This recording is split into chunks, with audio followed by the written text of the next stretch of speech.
Yo, it's Guido coming at you with a Tactics Talk, guys. Welcome back. Thanks for tuning in to this episode of World of Tanks. And we have, oh my gosh, what do we have here?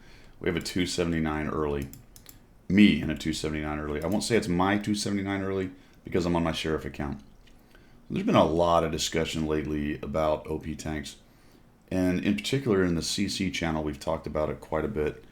And the thing that has kind of generated that, or the impetus for it, has been Clan Wars just ended, so we have a bunch more new chieftains, 907s, things like that.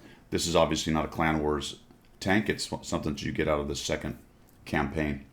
But it's this, the 907, the chieftain, primarily as completely overpowered tier 10 reward tanks of some kind.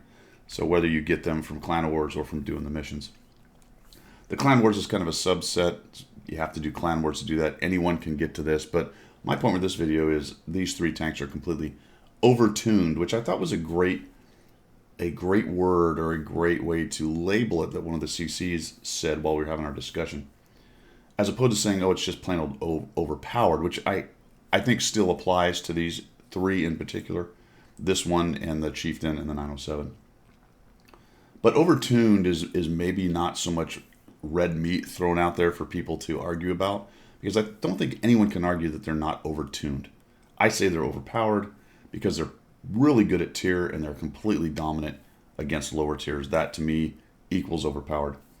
But overtuned, I think if we can agree to that, that's pretty good. And so the question then becomes, all right, reward tanks, they're unique. There should be a reward for people who do these things, whether it's they get through the campaign mission or they play Clan Wars. But should they be handed overtuned / in my opinion, overpowered tanks? And that I disagree with. It should be a unique tank. I don't think necessarily that the chieftain and 907 needs to be available to everybody. I'd love that because I can't do Clan Wars based on the time that it's done. But I do understand that people who do it want a unique reward, and that draws them in. So noted, got that. But do they have to be overpowered? Well, it's been some interesting comments coming back. We'll get going here. Because one of the things I heard is, well, nobody would play it if they weren't, nobody would want to get them. There wouldn't be so much hype if they weren't overpowered and overtuned. And I went, man, that is really the cart before the horse, isn't it? Really the cart before the horse. So this video is called Balanz, based on the way I'm going to type it. This thing's ridiculous. I mean, I have 5 battles in it. I'm on my Sheriff account. Noted that it's got a very good crew, right? The crew has every skill on a Sheriff account. That's one of the reasons I don't play tanks like this too much on the Sheriff account. I kind of play whatever. Look at that. I just think right into them. Because it's not a tank I earned other than being a CC, if you want to look at it that way. And the crew wasn't ground out. It was just handed to me. So I try not to go in there and play this too much. But because of the discussion we had, I decided that, hey, let me go play this thing. I played it a couple times and I felt it was completely overpowered. Let's play it here a few times, and this was just one of the games. And it's, what are you going to do? You know what I mean? Now, these guys are in a bad situation, all right? So as far as the map and the match goes, they're really kind of screwed because they're not keeping us busy. But I'm in a 279 early. There's a lot of tanks I wouldn't really poke out here as much like this. Pretty much just scoffing anybody up above. Good news is the Progetto's got them locked down. See where the Progetto 65 is? They just can't get in there to get shots. I don't even care. I don't care. I'm just poking out. I'm not even loaded and I don't care. I'm like, all right, whatever, shoot me. Go for it. There you go. You tracked me. Nicely done. Here's your 500. Somebody else must have hit him. I guess I only did 55. Here's your 55 damage. Very accurate gun. I actually just hit that tumor, by the way. I just happened to bounce. Very accurate gun. Relatively fast reload. I mean, come on. Missed that guy, unfortunately. Not quite fast enough in the reload. So, as I was playing this, I noticed those guys on my left. I just ignored them because I knew I had a reasonable expectation of bouncing. This thing's armor profile is out of control.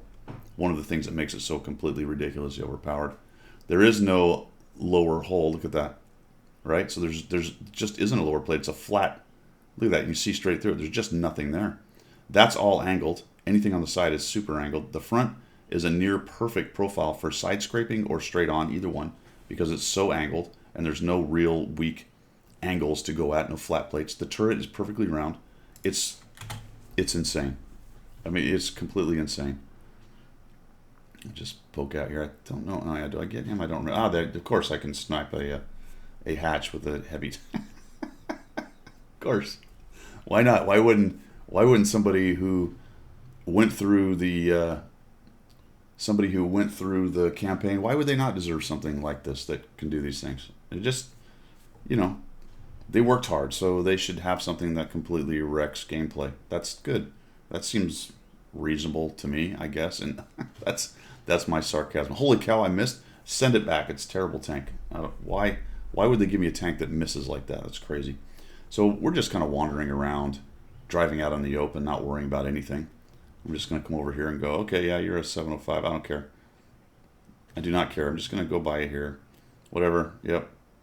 Shoot me in the side. I'll probably bounce it. You might get a shot. I don't know, but I might bounce it too. All right, good. Two guys got me. Excellent. Side of the turret, and he got me on the side.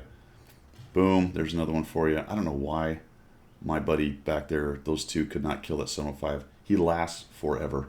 There's a bounce. Whatever. Don't care. There's another one. Don't care. Oh my god. What? Oh, there's a bounce. 34B can't pin my side. Who cares? I'm in a position you would never go in nearly any other tank. I'll just drive there. It doesn't matter because you can't hurt me. There we go. 34B. Nice try. Sorry. Sorry, you can't hurt me. Why is the 705 alive? I don't know. I have no idea. Here. How about that? There's a fire for you. You like that? You're on fire now. I just poke out. 34B. I don't care. Come out and shoot me again. Doesn't matter. Look at that. I'm like, yeah, whatever, man. There you go. You did HE. That's what you're relegated to when you're in a 34B and you're trying to take on a 279 early that you've shot in the side twice and bounced both times. I'm just going to have to accept my 38 damage, 39 damage of HE. Like, okay, yep, reloaded before you. There you go. You're gone. Bye-bye. Malshin's making a run for it. We're at 5,162 damage. Why wouldn't we be? No worries. Nice quick zoom, boom. Ah, there you go, right into. It's just comedy. It's funny, but it's not. You know what I mean? It's funny, but it's not, because you get really good players who get an overtuned tank, and it's just complete domination. Can they be defeated? Yes.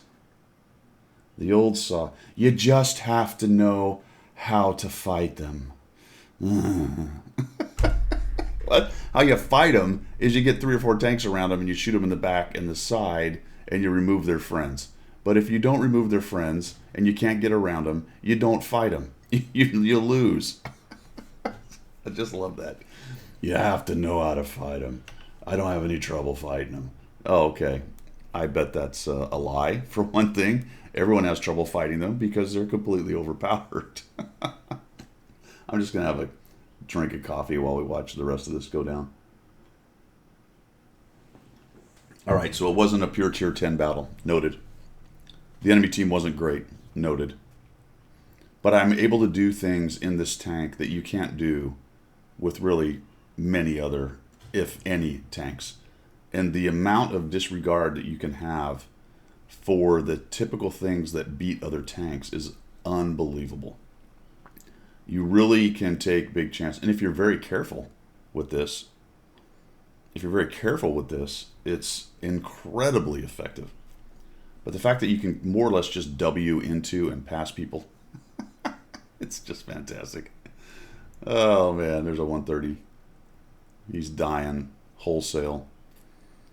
I don't know if I get any more hit points. I've got 6,143, 610 assist, and I basically just drove at the enemy most of the game. There we go. Just shoot you in the face, whatever. Oh, yeah, anyone can do that. He was still on a reload. Oh, there's the... Holy cow, someone did damage to me? Well, we cannot accept that. That is unacceptable. There we go. 7 kills. 6,517 damage. 900 blocked. 610 assist. You know what's actually really interesting about this tank? A lot of people just avoid shooting it. You know what I mean? They just work on everything around it. And that's how you beat it. You gotta know how to beat it. How you beat it is you remove all his friends and then you take him down. Or he makes a really bad error being a little too much W oriented. And that's about as aggressive as you'll ever really see anyone play in any tank. What's the answer? The answer is they need a nerf. Is that going to happen? Probably not, because reward tanks and premium tanks, especially premium tanks, but reward tanks to a large extent, rarely get nerfed, if ever, because people worked to earn them. And I say worked, noted, you put the time in, and I call it work too. You put in the effort. If you don't like the word work and you're sitting there saying get a real job or something, noted, effort, all right, the time and the effort. If you put the time and the effort in, you should get your reward. But for the good of the game, it shouldn't be an overtuned tier 10 or 8 for that matter. But in the case of these three, the Chieftain, this thing, I played the Chieftain too. I don't have the replay on it, but oh my gosh. The amount of pixel sniping that thing can do, picking apart little tiny hatches, how Russian tanks typically have little itsy bitsy tiny hatches, and with that thing's accuracy and its hold down capability, able to peek up over terrain, and you can just absolutely annihilate things picking at hatch pixels. So they need to be adjusted. Let's not call it a nerf, then everyone gets crazy. Let's call it a balance adjustment. Is that going to happen? I don't know. Would I love to have a 279 early on my account? Yeah. But would I play it a bunch? Probably not. It's a lot like the E25 or some of the other known overpowered tanks. I don't know why people still play them. The M44, things like that. Make themselves feel better. Pad their stats. I don't know. I like the whole game. I want the whole game to be balanced as much as possible. It's never going to be perfect. Some tanks will be better than others. Ideally, it should be better than others in some situations, unlike this thing, which is just, and the Chieftain and 907, which are just head and shoulders. I did a 907 video about a month ago, same thing. Sheriff Kent just waded through everything. It didn't matter what I did. Didn't matter if I made mistakes. Didn't matter if I W'd into everything. It just laid waste to everything in its path. And yes, you can beat it, but as a general rule, what these tanks do, the Chieftain not as much. Now the Chieftain, at least, it has a strong situational role of the hold down sniper, pixel sniper, not sniper from way back, but pixel sniper, hold down strong turret. Unfortunately, or fortunately, if you own one, a lot of maps have a lot of those kind of positions because that's how the game is played, and a lot of the maps are designed that way. So it's very strong. But it does have weaknesses in the hull. So at least it's got kind of a bit of an offsetting thing. And in the right situation, you can take on a Chieftain like you can any other tank. But it's got so many other advantages. Its advantages are at such a high level. They're such an outlier in numbers. It makes it super strong. This and the 907 literally have no weaknesses other than if you want to argue about gun depression, to which I say, it's such a small negative that it simply does not matter because everything else about this and the 907 are so ridiculously strong. Basically tanks with no weaknesses at the medium and heavy class. So, like I said, the answer is they must be adjusted because it's starting to infect the higher tiers because the propagation of the tanks, they're starting to be more and more of them. You see them more and more in pub matches, and it's to the point, especially now right after Clan Wars. So I don't know, let's wait 3 or 4 months. I think they need to be nerfed now, but as far as seeing one in every battle, will that be true in a month? I think it will, because they're so strong. I see them a lot before. Now Clan Wars has entered another, what it was, at 600 or so of the various tanks have been put into the player base, and you're going to see these in nearly every tier 10 match that you face. Less so the 279 early. I think there are less of those on the server, but I'm actually not sure. I probably need to dig into that because I'm not sure where those numbers stand. I feel like there's more Chieftains than 907s. Clearly more 907s. They've been around for a lot longer. So there you go. What do you guys think? You know, balance. That's all balanced. I was going to play a couple games in this thing, and I went, what's the point? Why? This is what I expected. Am I going to pull 6,500 every game? Clearly not. Am I going to have a bad game? Clearly. But actually, I did play one. I forgot about that. It was a 2,500 damage game, but I just wandered around airfield as I wanted on that one. All right, let me know what you guys think. Should they be adjusted? Let's not call it nerfed. Let's call it balanced or adjusted for balance. All right, guys, that's all I've got. We'll see you later. Thanks for tuning in. Appreciate your support of the channel. If you're looking for ways to do so other than the old subscribe, which I would appreciate, go ahead and check it. It's over there. Check it in the description and have at it. Thanks. Later.